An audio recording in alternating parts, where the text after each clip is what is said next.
Friends, my name is Pankaj Kumar. I am the Director of Success Kendra Coaching Classes, BMP6 near Dolphin Public School, Kanhauli, Muzaffarpur. Friends, आज हम लोग discussion करने जा रहे हैं states of matter and changing. Convert जो है कैसे होता है इसके बारे में डिटेल्स में बताएंगे. तो सबसे पहले आपको इससे प्रीवियस क्लास में भी हम लोग बता चुके हैं कि स्टेट्स ऑफ मैटर क्या होते हैं. बता चुके थे स्टेट्स मैटर जो है दो टाइप से जो है डिवाइड किया गया है, एक फिजिकली है और सेकेंड केमिकली है.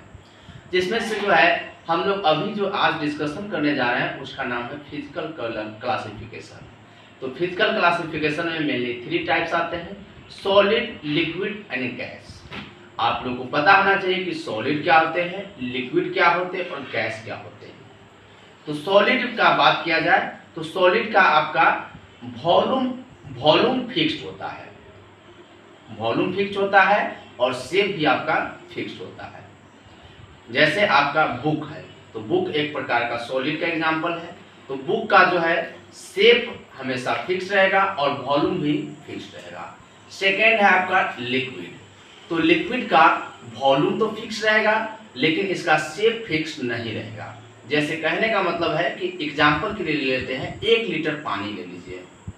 1 लीटर पानी ले लीजिए, इसको अगर एक आप बाल्टी में रख देते हैं तो भी 1 लीटर होगा और किसी ड्राम में रख दीजिएगा फिर भी 1 लीटर होगा और किसी टैंकर में रख दीजिएगा फिर भी 1 लीटर ही होगा.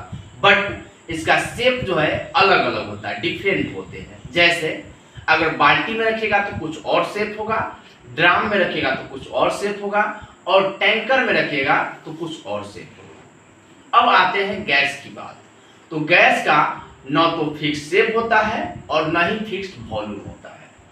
कहने का मतलब ये है कि ये जो है फ्री होते हैं. जैसे अगर इसको रिलीज कर दिया जाए तो ये कहीं भी जा सकते हैं, फैल सकते हैं. तो फिक्स शेप नहीं हुआ और वॉल्यूम भी फिक्स नहीं हुआ क्योंकि जो है ये क्या किया जाता है, मतलब ये जो है आपका फैल जाते हैं जिसके कारण इसका वॉल्यूम भी फिक्स नहीं होता. अब जो है इंटरमोलिकुलर फोर्स ऑफ एट्रैक्शन की बात किया जाए तो सबसे ज्यादा जो है इंटरमोलिकुलर फोर्स ऑफ एट्रैक्शन जो है सॉलिड में होता है, उससे कम लिक्विड में, उससे कम गैस में.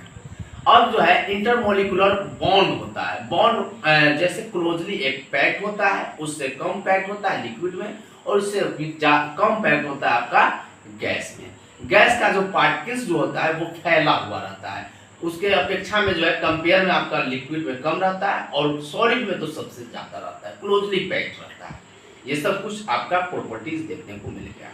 अब जो है चेंजिंग कैसे होता है, कन्वर्ट कैसे होता है. तो सॉलिड से लिक्विड अगर बदलना है तो सबसे पहले क्या करेंगे, मेल्टिंग करेंगे. लिक्विड से गैस में जाना है तो वेपोराइज करेंगे, इवेपोरेशन होता है. फिर गैस से लिक्विड में आना है तो कंडेंसेशन होगा और लिक्विड से फिर सॉलिड में आना है तो फ्रीजिंग होता है या सॉलिडिफिकेशन के नाम से जानते हैं. अब जो है डायरेक्ट सॉलिड से गैस में जाना है तो सब्लिमेशन होता है. जैसे कपूर वगैरह, कपूर क्या होता है, सीधे जो है सॉलिड रहते हैं उससे डायरेक्ट गैस में चले जाते हैं. उसके बाद गैस से फिर आपका जो है सॉलिड में जो है डिपोजिशन होते हैं. तो ये सब कुछ प्रॉपर्टीज था. मैं आशा करता हूँ कि आप लोग बेटर समझे होंगे. आज के लिए इतना ही, बस. Good night, take care.